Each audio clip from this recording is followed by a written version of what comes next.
Hello, party people. So it has been a couple weeks since I have given you guys an update on my health journey. And so I have finally made some change. Woo!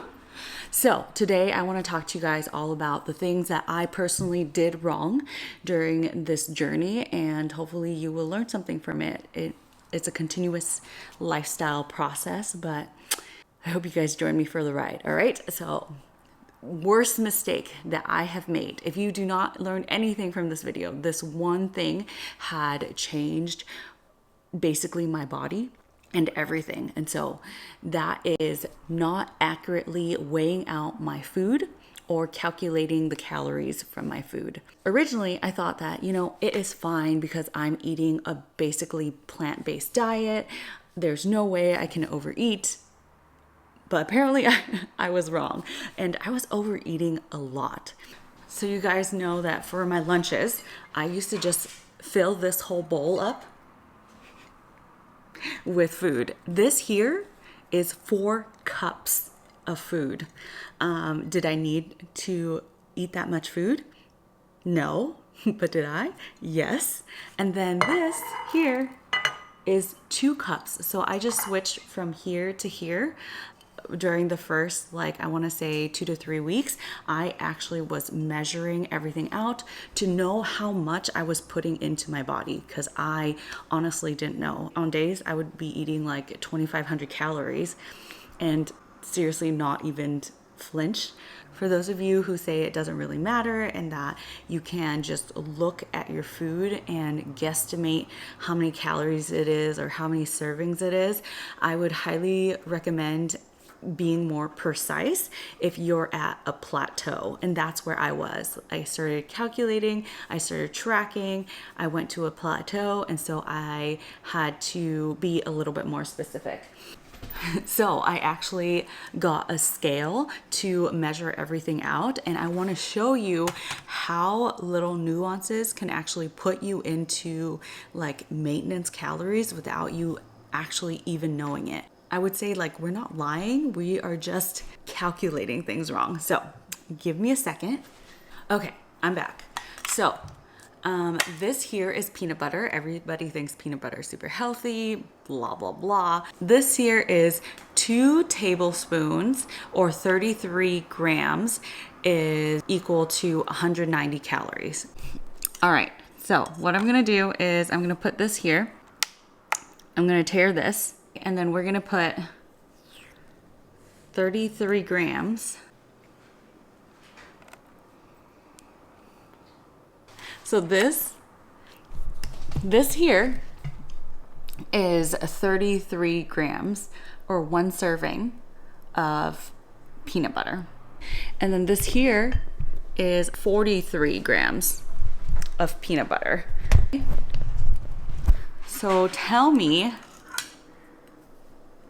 it doesn't look that much of a difference, right? This is 40 grams and this is 30 grams. Okay? And so if you're guesstimating, we want to say 143, which is a third. So 190 divided by 3 equals 63. This has 63 more calories in it. If you're eating 3 peanut butter jelly sandwiches, at the end of the day, if you put a teeny tiny bit more, 10 grams more or even 5 grams more, you can be going into maintenance calories without even knowing it. So yeah, I bought a scale and it has really been game changing for me. And it wasn't until I started actually tracking my calories, even though I'm eating all these vegetables and plant-based, I was not able to lose weight just because I was eating too much. Period. I think another issue that I had was that I relied too much on intermittent fasting. So there are studies that have shown that when you intermittent fast, you eat about 10% less calories, and that is where you get the weight loss from. But there's obviously the flip coin where if you are able to eat enough calories within your allotted window, then you're not going to lose weight. And some people actually gain weight because they binge during those times. I mean, I still don't eat breakfast, but now it is more important for me to understand my hunger cues. And I felt like during intermittent fasting, I just tried to stuff my face as much as I can. Even if I wasn't hungry, I was like, oh, I don't want to be hungry later, so I'm gonna try to eat more now, just in case.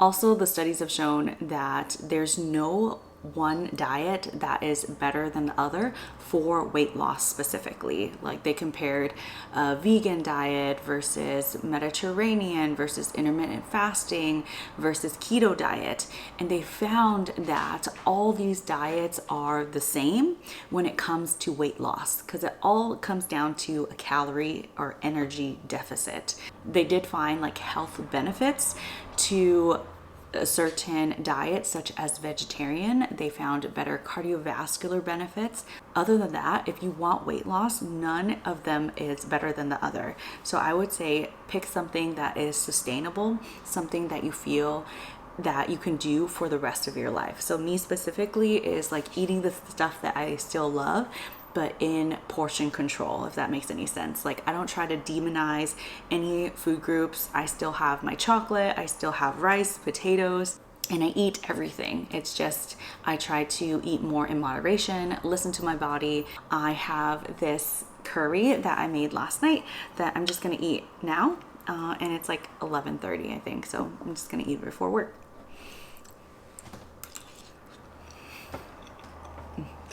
So good. Another common mistake that I had made in my mind was blaming my weight too much on my metabolism. So if you guys had met me in, like, say, high school, I was about 125 pounds, and then in college I was about 135, and then in med school I was 140, and then in residency I was about 145. Okay, and so some of you might see that, or a lot of people might see that and be like, oh yeah, you've gained about 5 to 10 pounds every year. You know, it's just your metabolism slowing down. You're not burning as many calories as when you were in high school. But it's actually not that. So let me give you a different perspective. So I ate really well when I was in high school because I lived with my parents. There was really no junk food at all in the house. And then when I went off to college, I ate all the things, you know, like my go-to meal was chips and instant noodles, and I would eat all the time. But I danced a lot. So I was a dance minor, and I took 2 to 3 dance classes at a time. So I was dancing like 2 hours a day. And then I would go out with my friends to the bars and clubs and stuff, and I would dance all night long to my heart's content. And it was amazing. And so I ate whatever I want.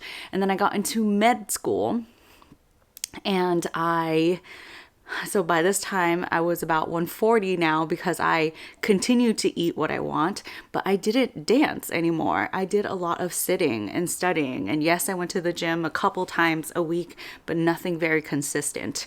So at my heaviest, I was about 140. And then in residency, I was 145 at my heaviest. And everyone's like, oh, it's because you had a baby and all this stuff. But I was literally working all the time. I was working 80 hours a week and then coming home and just passing out on the couch and eating very shitty hospital food. I was eating like a cookie, this huge cookie the size of my face, like 1 or 2 of those a day.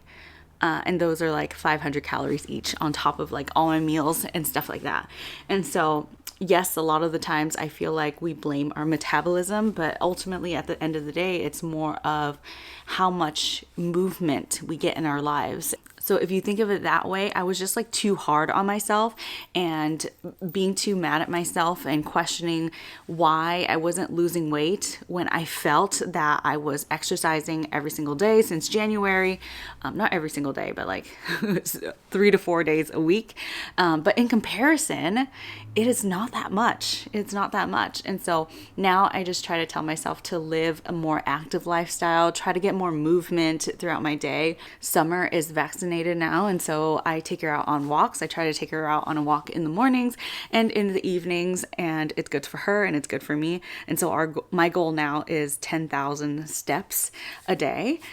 And so yeah, like, people don't think walking is exercise, but it can make a significant difference.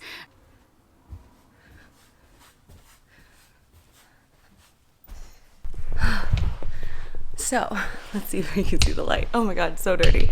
So another issue that I had was just relying on my workouts too much. So I love my tempo, but sometimes, like, I feel like I just go too hard, and then the rest of the day I don't do anything. So literally that's like my only form of physical activity or movement the entire day. And hence, like, that's why I'm trying to do this 10,000 step challenge every single day.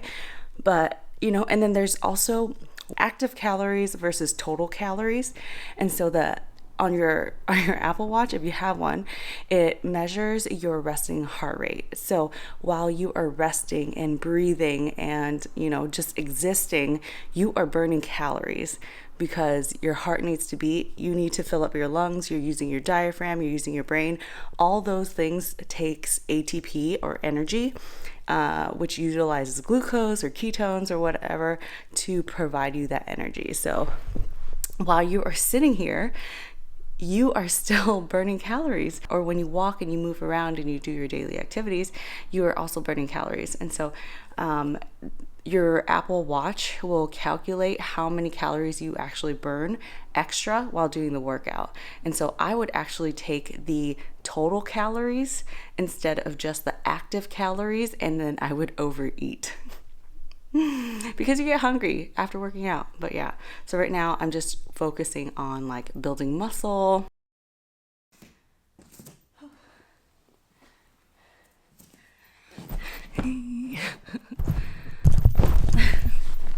Lastly, I think that I was not prioritizing my recovery and my sleep as of that much. And I feel like I've concentrated on that a lot more. Your body needs to rest to build that muscle and to go hard the next day, and just to have that mental capacity to continue on your lifestyle changes. Ugh. So I do feel a lot healthier. I feel a lot happier. I'm still trying to love my body and all of its imperfections. Like, as you know, I hate the stretch marks on my stomach. I know everyone's like, oh, it's your, the beautiful process of bearing children. But it just, every time I look at it, I'm just like, bleh. I don't like it. So, but yeah, I'm still working towards that. It's a lot better than it was. Like, I can actually look at myself in the mirror now. And so, yeah, continuing to try to love my body every single day. If you guys did not take anything else from this video, know that weight loss is all about a calorie deficit, energy deficit, and it is 80 to 90% diet. And so it's hard. And if it wasn't hard, then everybody would be doing it, okay? So we're in this together. It takes time. It takes consistency. It's more of a lifestyle. Think of health as a lifestyle rather than a diet or a trend or a phase. So I hope you guys enjoyed this video. If you did, please give it a thumbs up. Let me know if I can answer any questions in the comment section below. Don't forget to join us on Medical Mondays, where I answer all your medical questions or any questions about life in general. And I'll see you guys again next week. Peace. So this is what it looks like. Like, try to cover it, but there's still like all this right here. Oh, my little happy face. We're happy.